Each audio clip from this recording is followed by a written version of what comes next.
Davis, the 61er, writes, "Hey guys, really like watching you guys and girls. Question, who do you think is the most famous bad director? M. Night Shyamalan or Michael Bay, or any others that you guys have in mind? I think it would be Michael Bay just because his movies are more of a blockbuster type. Thanks."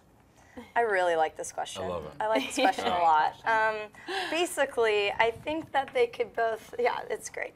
So, Looking at the picture, Michael right? Bay, I think, is considered more of a sellout, but he is a pretty solid director. I mean, look at his other track records with Bad Boys and those kind of films. I just think that, you know, he's become money hungry in people's eyes, that he'll just turn out whatever and whatever. But M. Night has pretty much had one hit with The Sixth Sense, and which was fantastic. Everyone's like, what? And some people liked Unbreakable, some didn't, but pretty much it became flop after flop after flop. The thing with Michael Bay is people will still go see his movies. Yeah. Hundreds and millions of dollars prove that that's the case, and M. Night, his films have consistently flopped. So I really think it's pick your poison, but I would say that M. Night, I'm still waiting for another good hit, while Bay, I know he has the talent, I just think that I haven't seen it for a while.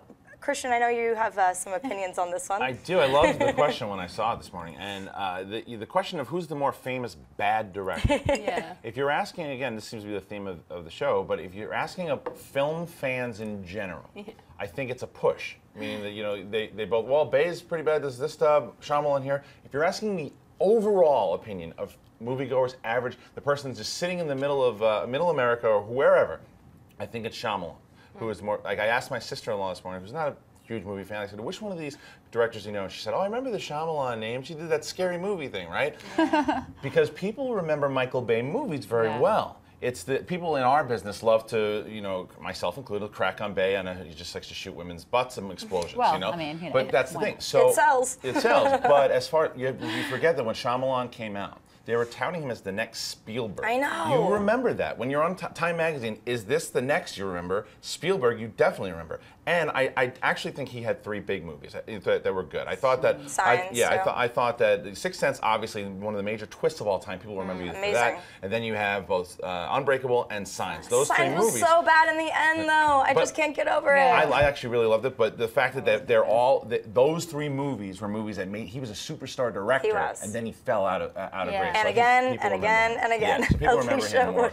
You remember think? that Bay did Armageddon, but you don't always remember that it was him. To take your film thing, your film fan versus your regular moviegoer, when I read this question, it's such a great question, by the way, but one of the, it started to make me think about, like, what is a bad director, really? Because a lot of people will look at Roger Corman, who is the most, in the film world, famous bad director. Ed Wood. But he started these incredible careers. So it's interesting when you start to ask yourself, well, what is a bad director? How do we define what's bad? Is it someone who makes flops, like M. Night Shyamalan has made so many? Or is it the Razzies a lot? Or is it, or is it someone who makes tons of money, but like you said, with Michael Bay, like kind of a sellout, or his movies don't really appeal to anyone that's, you know, whatever. I just feel like it made me think about what I think is bad. Like, what is a bad director? It's usually, for me, it's like someone whose movies I consistently think are not good. Well, for me, a bad director is someone I don't remember. Yeah. If I see a movie and I have no idea who directed it, if they didn't put their stamp on it at all, if it's just paint by numbers, that to me is a bad director. I will say, in their defense, at least both these guys have a very distinct style. Absolutely. You know when they direct something and they try something, they just find their one thing and they do it over and over and over again. I think Michael Bay has had more hits, and he is a good director. He's just become a parody of himself because he's relied so much on his same style.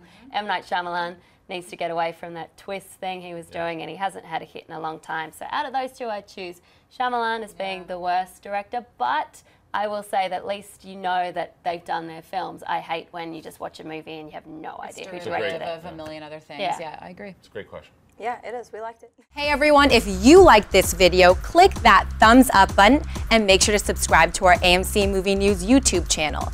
It's free and helps you stay up to date with all the latest movie news, as well as our daily AMC movie talk show. Also, make sure that you follow us on Facebook and Twitter to stay up to date with all of our special promotions, contests, and prize giveaways.